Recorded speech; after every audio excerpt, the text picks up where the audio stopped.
നമസ്കാരം. ഇന്നത്തെ recipe curd rice ആണ്, അതായത് തൈര് സാദം. അരി പാകത്തിന് വേവിച്ച് കഴിഞ്ഞാൽ പിന്നെ 5 മിനിറ്റ് പോലും വേണ്ട ഇത് തയ്യാറാക്കിയെടുക്കാൻ. ഞാനിത് ആദ്യമായിട്ട് ഉണ്ടാക്കുന്നതിന് മുന്നേ പലരും പറയുന്നത് കേട്ടിട്ടുണ്ട്, കേർഡ് റൈസ് കഴിക്കാൻ നല്ല ഒരു പ്രത്യേക ടേസ്റ്റാണ് എന്നുള്ളത്. അപ്പോഴൊക്കെ ഞാൻ വിചാരിച്ചിട്ടുണ്ട്, അതിപ്പോൾ എന്താ ചോറും തൈരും കൂടി ചേർത്ത് കഴിക്കുന്നതിൻ്റെ ടേസ്റ്റ് അതിപ്പോൾ നമുക്ക് അറിയാവുന്നതല്ലേ. എന്തായാലും ഒന്ന് ട്രൈ ചെയ്ത് നോക്കാമെന്ന് വിചാരിച്ച് ഒരു പ്രാവശ്യം ഉണ്ടാക്കി നോക്കി. അപ്പോഴല്ലേ മനസ്സിലായത്, ടേസ്റ്റ് എന്ന് പറഞ്ഞാൽ വേറെ ലെവലാണ് കേട്ടോ. അത് ഉണ്ടാക്കേണ്ട രീതിയിൽ തയ്യാറാക്കണമെന്ന് മാത്രം. ഇത് തയ്യാറാക്കിയെടുക്കാനും അധിക സമയം ഒന്നും വേണ്ട. അപ്പോൾ നോക്കാം കേർഡ് റൈസ് തയ്യാറാക്കുന്നത് എങ്ങനെയാണെന്ന്. അതിനായിട്ട് ഞാനിവിടെ 1 കപ്പ് സോന മസൂരി റൈസാണ് എടുത്തിരിക്കുന്നത്. പൊന്നിയരി, പച്ചരി ഒക്കെ ഇതിന് പകരം എടുക്കാം. അരി നന്നായിട്ട് കഴുകിയതിന് ശേഷം കുറഞ്ഞത് 20 മിനിറ്റെങ്കിലും വെള്ളത്തിലിട്ട് കുതിർക്കാൻ വയ്ക്കണം. അങ്ങനെ വെച്ചിട്ടുള്ളതാണ് ഈ അരി. അതിനുശേഷം അതിലെ വെള്ളമെല്ലാം കളഞ്ഞ് എടുത്ത് വെച്ചിട്ടുള്ളതാണ്. ഇത് ഇനിയും വേവിച്ചെടുക്കാം. അതിനായിട്ട് ഈ അരി ഒരു പാനിലോട്ട് ഇട്ട് കൊടുക്കാം.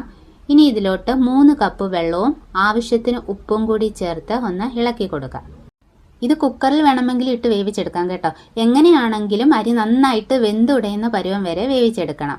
സാധാരണ രീതിയിൽ സോനാ മസൂരി റൈസ് കുക്ക് ചെയ്യുമ്പോൾ 2 കപ്പ് വെള്ളം ഒഴിച്ചു കൊടുത്തിട്ടാണ് കുക്ക് ചെയ്യാറ്. പക്ഷേ ഇതിപ്പം കുറച്ചും കൂടി വെന്ത് കിട്ടേണ്ടത് കൊണ്ടാണ് 3 കപ്പ് വെള്ളം ഒഴിച്ചു കൊടുത്തത്. ഇതിനി ഒന്ന് തിളച്ച് വരുന്നിടം വരെ ഹൈ ഫ്ലെയിമിലും അതിനുശേഷം വെള്ളം വറ്റുന്നിടം വരെ മീഡിയം ഫ്ലെയിമിലും ഇട്ട് കുക്ക് ചെയ്തെടുക്കാം.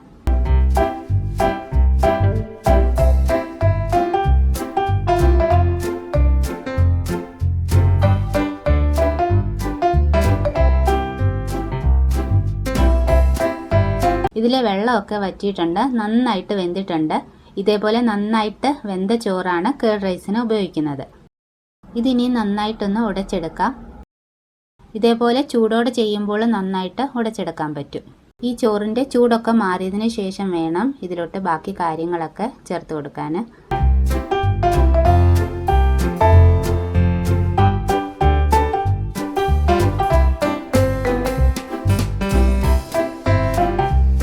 അപ്പം ചോറൊക്കെ വേറെ ബൗളിലോട്ടാക്കി ചൂടൊക്കെ മാറി. ഇനി ഇതിലോട്ട് 1 കപ്പ് പാലാണ് ചേർത്ത് കൊടുക്കുന്നത്. തിളപ്പിച്ച് ആറിയ പാലാണ് ഇത്, നന്നായിട്ട് തണുത്ത പാല്.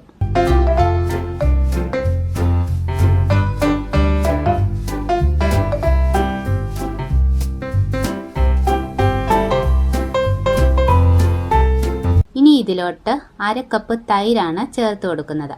ഇത് അധികം പുളിയില്ലാത്ത തൈരാണ് കേട്ടോ. പുളിയുള്ള തൈരാണെങ്കിൽ അതിനനുസരിച്ച് അഡ്ജസ്റ്റ് ചെയ്ത് ചേർക്കണം.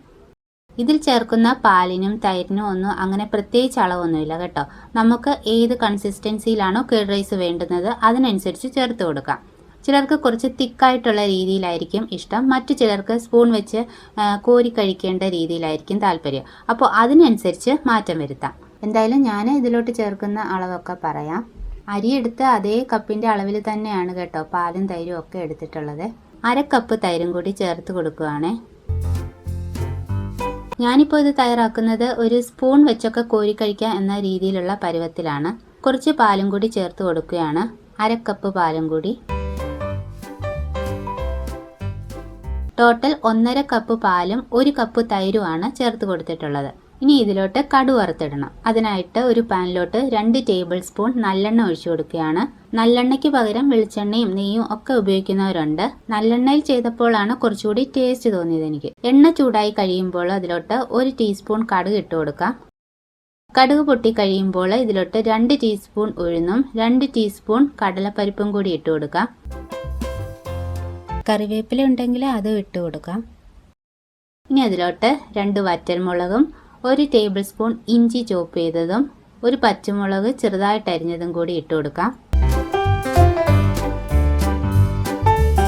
ഇനി ഒരു 1/4 ടീസ്പൂൺ കായപ്പൊടിയും കൂടി ചേർത്ത് കൊടുക്കാം. ഇതെല്ലാം പാകത്തിനായി കഴിയുമ്പോൾ ഫ്ലെയിം ഓഫ് ചെയ്യാം. എന്നിട്ട് ഇത് തയ്യാറാക്കി വെച്ചിട്ടുള്ള കേർഡ് റൈസിലോട്ട് ഒഴിച്ചു കൊടുക്കാം. എല്ലാം കൂടി നന്നായിട്ട് മിക്സ് ചെയ്യാം.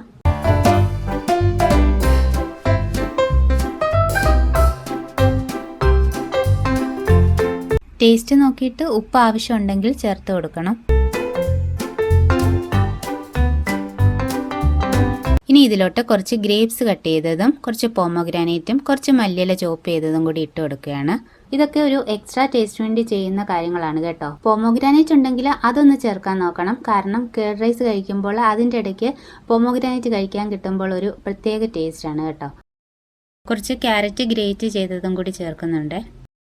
ഇതൊക്കെ ഞാൻ നേരത്തെ പറഞ്ഞതുപോലെ ടേസ്റ്റ് കുറച്ചുകൂടി കൂട്ടാൻ വേണ്ടി ചേർക്കുന്നു എന്ന് മാത്രം. പിന്നെ വേണമെങ്കിൽ ഇതിലോട്ട് കാഷ്യൂനട്ട്, കിസ്മിസ് ഒക്കെ ചേർക്കാം. അതൊക്കെ ഓരോരുത്തരുടെ താല്പര്യത്തിനനുസരിച്ച് ചേർത്താൽ മതി. അപ്പം നല്ല സ്വാദിഷ്ടമായ കേർഡ് റൈസ് റെഡി ആയി കഴിഞ്ഞു. ഇതിന് പ്രത്യേകിച്ച് സൈഡ് ഡിഷ് ഒന്നുമില്ലാതെ ഇങ്ങനെ തന്നെ കഴിക്കാൻ നല്ല ടേസ്റ്റ് ആണ്. പിന്നെ അല്ലെങ്കിൽ ഏതെങ്കിലും പിക്കിൾ അല്ലെങ്കിൽ പപ്പടം അതൊക്കെ കൂട്ടി കഴിക്കാം. പിന്നെ പൊട്ടറ്റോ ഫ്രൈ ഒരു നല്ല കോമ്പിനേഷൻ ആയിട്ട് തോന്നിയിട്ടുണ്ട് കേർഡ് റൈസിന്റെ കൂടെ കഴിക്കാൻ. അപ്പം തൈര് സാദം ഉണ്ടാക്കുമ്പോൾ മെയിനായിട്ട് ശ്രദ്ധിക്കേണ്ട കാര്യങ്ങളെന്ന് പറഞ്ഞാൽ ചോറ് നന്നായിട്ട് വെന്തതായിരിക്കണം. പിന്നെ തൈരിൻ്റെ പുളിയും ശ്രദ്ധിക്കണം. പുളിയുള്ള തൈര് വെച്ച് കഴിക്കാൻ താല്പര്യമുള്ളവർക്ക് കുഴപ്പമില്ല, അല്ലാത്തവരുടെ കാര്യമാണ് പറഞ്ഞത് കേട്ടോ. അപ്പോൾ അത്രയേ ഉള്ളൂ ഇന്നത്തെ വീഡിയോ. ഇഷ്ടമായെങ്കിൽ ഒരു ലൈക്ക് ചെയ്യുമെന്നും വീഡിയോ ഷെയർ ചെയ്തും സപ്പോർട്ട് ചെയ്യുമെന്ന് വിചാരിക്കുന്നു. പിന്നെ ചാനൽ സബ്സ്ക്രൈബ് ചെയ്യാതെ കാണുന്നതെങ്കിൽ ഒന്ന് സബ്സ്ക്രൈബ് കൂടി ചെയ്തേക്കണേ. താങ്ക്